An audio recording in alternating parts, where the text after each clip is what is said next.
Drive into downtown Los Angeles at night and look up. The skyline glitters with 1,000 points of light. Glass towers rise into the darkness, their facades reflecting the city below. It looks like prosperity. It looks like success. It looks like a city that has figured out how to grow. Now look closer. Count the windows. Notice how many are dark. Not dark because someone is sleeping. Dark because no one is there.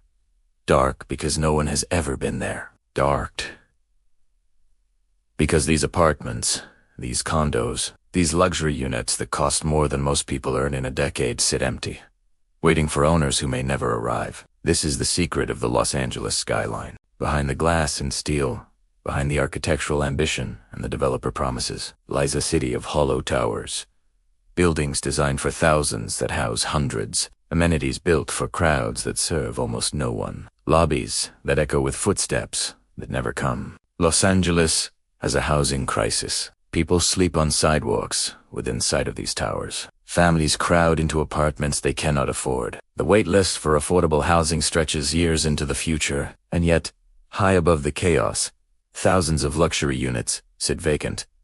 Owned but not occupied. Purchased but not lived in. Investments disguised as homes. This is the story of how Los Angeles built a skyline for ghosts, and what those empty windows reveal about a city eating itself from the inside. To understand the empty towers, you need to understand what downtown Los Angeles was supposed to become. For most of the 20th century, downtown was an afterthought. The city sprawled outward, not upward. Wealth moved to the west side Tutti Ballet, to the beach communities. Downtown was left to decay, home to businesses that closed at 5 and streets that emptied after dark. The revitalization began in the 1990s and accelerated in the 2000s.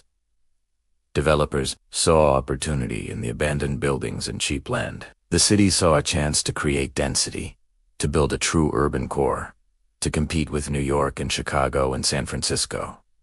The vision was ambitious, a walkable downtown filled with residents, restaurants, culture, and commerce. The towers began to rise. First a few, then dozens. Luxury condominiums with floor-to-ceiling windows. High-end apartments with rooftop pools and fitness centers and concierge services. The architecture was striking. The amenities were lavish. The prices were astronomical. The assumption was that if you built it, they would come. Los Angeles had millions of people. Surely enough of them would want to live in a gleaming tower downtown, walking to work, enjoying urban life, participating in the Renaissance. The assumption was wrong. The first sign of trouble was the sales velocity. Developers who expected to sell out buildings in months found units lingering for years. The buyers who did appear were often not who anyone expected. Foreign investors discovered downtown Los Angeles. Wealthy individuals from China, Russia, the Middle East, and elsewhere began purchasing units, not as homes, but as assets. The apartments offered a safe place to park money outside their home countries. The Los Angeles real estate market was stable, liquid, and asked few questions about the source of funds. These buyers had no intention of living in their purchases. Many never even visited. They bought, held, and waited for appreciation. The units sat empty, appreciating on paper, while contributing nothing to the neighborhood below. Domestic speculators joined the party. Investors who once flipped houses in the suburbs turned their attention to downtown condos. They purchased units during pre-sale, betting that prices would rise by completion. Sometimes they won. Often they simply held, unwilling to sell at a loss, unable to rent at prices that covered their costs. The result was a skyline full of buildings that looked occupied, but were not. The lights that did shine at night often came from timers, set to create the illusion of habitation. The reality was rows of empty units. Their owners thousands of miles away are simply waiting for the market to move. I spent several weeks investigating downtown's empty towers. The experience was surreal. Buildings that should have hummed with life felt like museums after closing time. The lobbies were the first tell. In a functioning residential building, lobbies have activity. People coming and going, packages being delivered. Conversations at the front desk. The lobbies I visited were immaculate and silent. Security guards sat alone, watching nothing happen. The furniture looked unused because it was unused. Elevators provided more evidence. In a full building, You wait for elevators. You share rides with neighbors. You learn faces, exchange nods, build the small connections that make urban living tolerable. In these buildings, elevators arrived instantly and remained empty. Primera rod. Alone, floor after floor, the doors opening onto hallways where nothing moved. The amenity floors were perhaps the saddest. These buildings advertise resort-style pools, state-of-the-art fitness centers, lounges with panoramic views. The amenities exist. They are beautiful. They are also empty. I visited a rooftop pool on a perfect Saturday afternoon and found exactly 2 people. A fitness center designed for dozens had 1 user on a single treadmill. The lounges collected dust on furniture no one sat in. The parking structures told their own story. Levels of empty spaces in buildings where parking costs hundreds per month. If the residents existed, where were their cars? The answer, of course, is that the residents did not exist. The units had owners. They simply did not have occupants. The numbers are difficult to verify precisely because no one with authority wants to verify them. Developers have incentives to overstate occupancy. City officials have incentives to celebrate development rather than question it. The emptiness hides in plain sight, unmeasured and unacknowledged, but the indicators are everywhere. Utility records show units drawing minimal power, consistent with vacancy rather than habitation. Retail spaces on ground floor struggle because the foot traffic promised by thousands of residents never materialized. Restaurants that opened with fanfare close within months. Victims of a customer base that exists only on paper. Industry estimates suggest that vacancy rates in some downtown luxury buildings exceed 30%. Some buildings are majority empty. These are not failed developments in the traditional sense. The units sold, the developers made money, but the buildings failed at their ostensible purpose, which was to house people. The contrast with the rest of Los Angeles is obscene. Within walking distance of these empty towers, people sleep in tents. Families double and triple up in apartments they can barely afford. The housing shortage that makes Los Angeles one of the least affordable cities in America coexists with thousands of vacant luxury units that no one will ever live in. The economics of empty towers are perverse but logical from certain perspectives. For a foreign investor seeking to move money out of an unstable country, an empty Los Angeles condo is ideal. It requires no management, no tenants, no attention. It simply exists, holding value, convertible to cash whenever needed. For a domestic speculator, the calculation is similar. Renting a unit creates headaches, tenants, maintenance, management. Holding an empty unit is simpler. The carrying costs, mortgage, HOA fees, taxes, are significant but tolerable for someone betting on appreciation. The problem is that these individual calculations, rationale for each actor, produce collective disaster. A city cannot function when housing is treated primarily as an asset rather than shelter. The neighborhood effects of vacancy compound.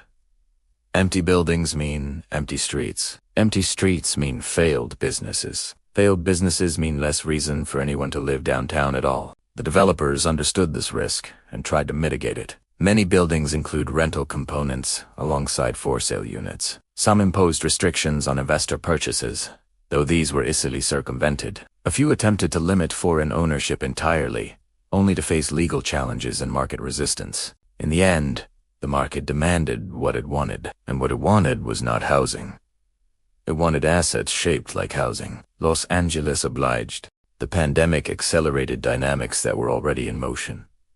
Remote work emptied downtown offices. The workers who might have rented downtown apartments to be close to jobs no longer needed to be close. They fled to suburbs, to other states, to anywhere with more space and lower costs. Office vacancy rates in downtown Los Angeles reached historic highs. Some buildings saw more than half their tenants leave. The lunch crowds that supported downtown restaurants disappeared. The after-work traffic that filled bars evaporated. The ecosystem that made downtown viable as a residential neighborhood collapsed. For the residential towers, this was catastrophic. Whatever appeal downtown had was predicated on urban vitality. Take away the offices, the restaurants, the street life, and what remains? Empty towers surrounded by empty offices above struggling retail spaces. The vision of a vibrant urban core revealed as dependent on conditions that no longer existed. The recovery has been partial and uneven. Some office workers have returned, some businesses have reopened, but the trajectory that seemed inevitable before the pandemic, the continued growth of downtown as a residential destination, now seems far less certain. The social contrast between the empty towers and the streets below has become impossible to ignore. Downtown Los Angeles has one of the highest concentrations of homelessness in America. Skid Row, just blocks from the gleaming residential towers, contains thousands of people living in tents and cardboard shelters, in conditions that would be unthinkable in most developed nations. The proximity is jarring. You can stand on certain corners and see both realities simultaneously. Look up and see luxury condos with infinity pools and wine storage. Look down and see human beings sleeping on concrete. The two Los Angeleses occupy the same space but share nothing. This is not a secret. Everyone who lives or works downtown sees it daily. The residents of the towers that are occupied must navigate around encampments to reach their buildings. The workers who service these buildings commute from neighborhoods they can barely afford. The homeless themselves look up at buildings they will never enter. The moral calculus is uncomfortable. No simple policy would transfer the empty luxury units to those who need housing. The units are privately owned. The homeless population has complex needs beyond shelter. The economics do not work without massive subsidy. But the symbolism is devastating. A city that cannot house its people has thousands of empty homes. A society that celebrates wealth has made property ownership a tool for those who do not need housing to profit from those who do. The empty towers are monuments to a system that prioritizes return on investment over human habitation. The city government has struggled to respond. Various policies have been proposed or implemented with limited effect. Vacancy taxes have been discussed for years. The idea is simple. Make it expensive to leave units empty, forcing owners to either occupy or rent them. Vancouver implemented such a tax with modest success. Other cities have followed. Los Angeles has debated similar measures, but implementation remains incomplete. The challenges are significant. Defining vacancy is harder than it seems. Enforcement requires resources the city may not have. Legal challenges from property owners are inevitable. An even successful implementation would only address part of the problem, pushing some empty units into rental markets, while others remain vacant regardless. Inclusionary zoning requires developers to include affordable units in new buildings or pay fees to fund affordable housing elsewhere. Los Angeles has such requirements, but they have not prevented the proliferation of luxury buildings. With significant vacancies, the affordable units that do get built are drops in an ocean of need. Speculation taxes, transfer taxes, and foreign ownership restrictions have all been proposed. Each faces political opposition from real estate interests, with significant influence over local politics. The development community that built the empty towers has little interest in policies that might reduce their profitability. The result is paralysis. Everyone acknowledges the problem. No one implements solutions at scale. The towers remain empty while the streets fill with those who have nowhere else to go. What does it mean for a city to build housing no one lives in? The question goes beyond policy to something more fundamental about what cities are for. Cities exist because humans benefit from proximity. We come together to trade, to collaborate, to share resources and ideas. Housing facilitates this gathering. It gives people places to sleep, to store belongings, to retreat from public life. Without housing, there is no city, just temporary gatherings that disperse. At nightfall, when housing becomes primarily an investment vehicle, this purpose inverts. The buildings exist not to facilitate human gathering, but to store wealth. The humans are incidental, even inconvenient. An empty unit is simpler to own than an occupied one. The city becomes a safe deposit box, rather than a living organism. Los Angeles has always had an ambivalent relationship with density. The city sprawled because its residents chose sprawl, preferring single-family homes to apartment living. Downtown's towers were supposed to offer an alternative, a vertical urbanism for those who wanted something different. Instead, the towers became warehouses. The alternative they offered was not urban vitality, but urban vacancy. The density they created was density of ownership, not density of habitation. The experiment failed, though not in ways that show up in developer profits. The architectural ambition of downtown's towers makes their emptiness more poignant. These are not ugly buildings. Many are genuinely striking, designed by architects with international reputations, featuring innovative engineering and dramatic aesthetics. The Wilshire Grand, the tallest building in Los Angeles, features a distinctive cell-shaped crown that lights up at night. It contains a hotel and offices, but also residences, some of which have struggled to find occupants. The building changed the skyline forever. Its impact on the housing crisis is negligible. Other towers offer amenities that seem almost satirical given their vacancy rates. A building might boast a demonstration kitchen for cooking classes, a pet spa, a screening room, a golf simulator. These amenities were designed to attract residents. They now serve almost no one, maintained by staff for ghosts who never arrive. The aesthetic coherence of the downtown skyline, all that glass and steel reaching upward, masks the incoherence beneath. These buildings do not form a neighborhood. They do not create community. They stand as isolated monuments to investment TCs, connected by streets, but united by nothing. The people who do live downtown occupy a strange position.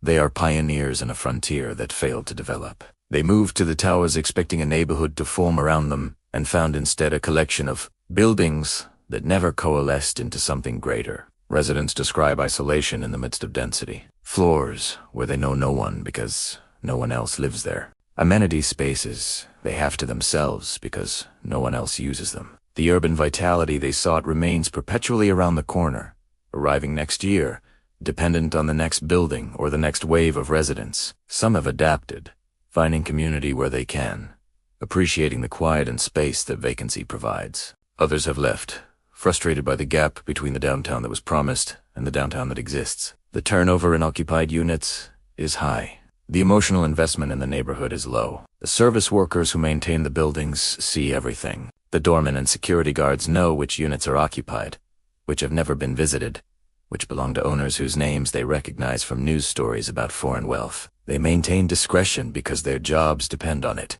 but they see the emptiness. They know what happens next for downtown's empty towers. Several possibilities exist, none of them entirely satisfactory. The market could correct. Prices could fall enough that investors sell, allowing occupants to purchase at levels that make sense for actual housing. This has happened partially in some buildings, but the correction has been slow and uneven. Many investors have holding power, able to wait years for prices to recover. Conversion could transform buildings. Some have proposed converting luxury residential buildings to affordable housing, using subsidies to bridge the gap between market rents and what lower-income tenants can pay. The economics are challenging but not impossible. The political will remains uncertain. Offices could become housing.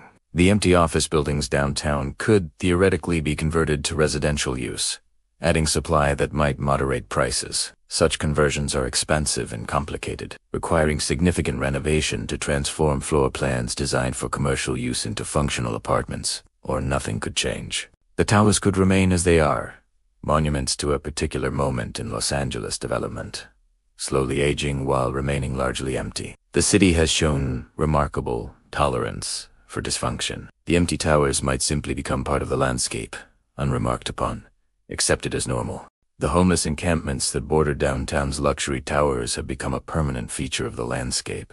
Despite periodic sweeps and cleanup efforts, they persist and often expand. The people living in them are not going anywhere because they have nowhere to go. The juxtaposition is not lost on anyone. Journalists photograph it. Politicians reference it in speeches. Advocates cite it when arguing for policy changes. The image of tent cities in the shadow of empty luxury towers has become a symbol of American inequality, used around the world to illustrate the contradictions of contemporary capitalism. But symbols do not solve problems. The homeless population has complex needs: mental health treatment, addiction services, job training, and simple shelter that empty condos cannot address. The owners of those condos have legal rights that make forced occupancy impossible. The resources needed to bridge the gap between need and availability do not exist at necessary scale. What the juxtaposition reveals is not a solution but a question. What kind of city allows this? What kind of system produces this outcome? What values are expressed when housing sits empty while humans sleep on streets? These questions have no easy answers, but they cannot be avoided by anyone who looks at downtown Los Angeles honestly. The future of urban housing may depend on whether cities can solve the puzzle that Los Angeles has failed to solve. How do you create housing that houses people? How do you prevent the conversion of shelter into asset? How do you balance property rights with human needs? Other cities have experimented with approaches. Los Angeles has resisted. Vienna has built and maintained public housing at scale, creating a permanent supply of affordable units that never enters the speculative market. Singapore has managed housing through government intervention, ensuring that most residents own their homes while limiting speculative activity. These models have trade-offs. They require sustained political commitment. They limit certain freedoms that Americans typically prioritize. They may not translate directly to a city with Los Angeles's history and political economy, but they demonstrate that the current outcome is not inevitable. It is possible to build cities where housing serves primarily as shelter rather than investment. It is possible to maintain urban density without urban vacancy. The empty towers of Los Angeles represent a choice, not a necessity. Night falls on downtown Los Angeles. The towers light up, some with the warm glow of habitation, others with the cold light of timers and security systems. From a distance, the skyline looks successful. Up close, the emptiness is palpable. In the streets below, people prepare for another night outside. They arrange cardboard and blankets. They stake out spots away from sprinklers, set to discourage sleeping. They exist in the shadow of buildings that have room for them but no place. The towers keep rising. New projects break ground regularly, adding more units to a market that cannot fill what already exists. Developers remain confident, or claim to. Investors keep buying.